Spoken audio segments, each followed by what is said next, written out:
என்னங்க சொல்லுமா. உப்புமா நல்லா இருக்குதாங்க? இதுல மாவு இல்லை, வெறும் உப்பு தான் இருக்குது. மொக்க காமெடின்றாங்களா தான் பழகுது. நல்லா இல்லைன்னு சொல்லிட்டு ஏன் சாப்பிட்ற? என்ன பண்ணுறது? இது சாப்பிட்டா கூட பரவாயில்ல, ஃப்ரெஷ்ஷாக இருக்குதுயா. இல்லைன்னா 3 நாளைக்கு முன்னாடி ஆகணும் சோத்தை எடுத்துன்னு போடுவேன். அது சாப்பிட்டு என் உடம்புக்கு ஒத்துக்காது, அதனால தான் இதை சாப்பிட்றேன். ஏன் உனக்கு இந்த வேலை? நீ வாங்குற கசப்பா வேண்டாம் வெறுப்பா சாப்பிட்றாரு பாரு. நீ ஒரு வேளை போய் அடுப்பா நின்று ஆக்கி பாரு, அப்போ அந்த கஷ்டம் தெரியும். 5க்கு 5 சமையல் ரூம் கட்டி கொடுத்துட்டு ஒரு சமையல் ரூமில் சிலாப்பு கூட இல்லாத இவ்வளோ கஷ்டப்பட்டு ஆக்கிறேன் தெரியுமா? நான் ஒரு இட்லி சுட்டா கூட இட்லி பாத்திரத்து வைக்கிறதுக்கு இடம் இல்லை, ஒரு வடை சுட்டா கூட வடை பாத்திரம் வைக்கிறதுக்கு இறக்கி வைக்கிறதுக்கு இடம் இல்லாத அளவுக்கு சமையல் ரூம் கட்டி கொடுத்துட்டு இதில் விதவிதமாக ஆகலையாம் சமையல் ரூம் பெருசாக கட்டி தான் நான் இப்போ விதவிதமாக ஆக்கிறேன். ரோட்டு வாரத்தில் இருக்கிறவங்க ஒன்றுமே இல்லை, 5க்கு 5 இல்லை, ரூமே இல்லாத ஆக்குறாங்களாம். அவங்களாம் எப்படி ஆக்குவாங்க பாரு. அவங்களாம் வீட்டில் ஆகின்னு வந்து வச்சுக்கின்னு செய்வாங்க, போடுவாங்க. அப்படிலாம் இல்லை. ரோட்டில் ஒரு வாட்டர் கடை வச்சுக்கிறாங்க.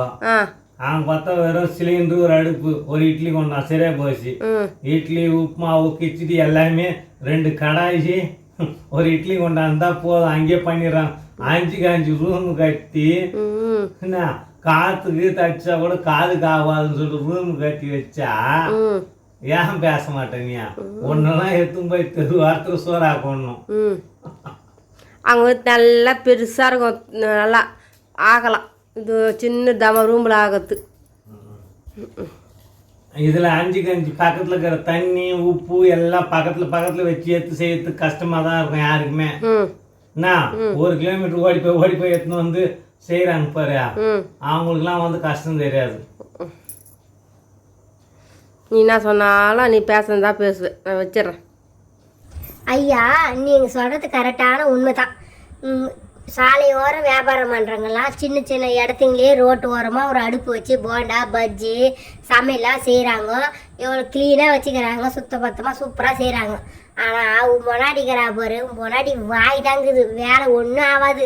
அதனால் எதனா ஒன்று சொல்லி கிடப்பா, அடுப்பு சரியில்லை, ரூமு சரியில்லை, வாஸ்து சரியில்லை, சாமான் சரியில்லை, வாஸ்கால் சரியில்லைன்னு சொல்லிட்டு எப்படியோ நீ அட்ஜஸ்ட் பண்ணி இவகிட்ட குப்பை கொட்டுறாடாப்பா சாமி.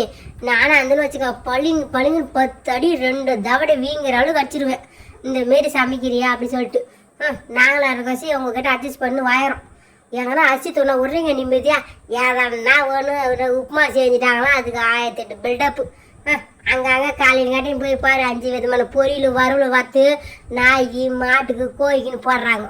இதுங்க ஒரு கஞ்சி பீசுனா நீங்கள் அப்போ ரசம் உப்புமா சேமியான்னு செஞ்சு கிடக்குதுங்க. நம்மளுக்கு ஏன்னா வாங்கி ருச்சி ஆக்கி போடுவாங்கன்னு பார்த்தா துண்டு மீதியை இதுங்களுக்கு ஆக்கி மாட்டுதுங்க, நம்மளுக்கு எங்கேருந்து போடுவாங்க. இந்த வீடியோ பற்றி லைக் பண்ணுங்கள்.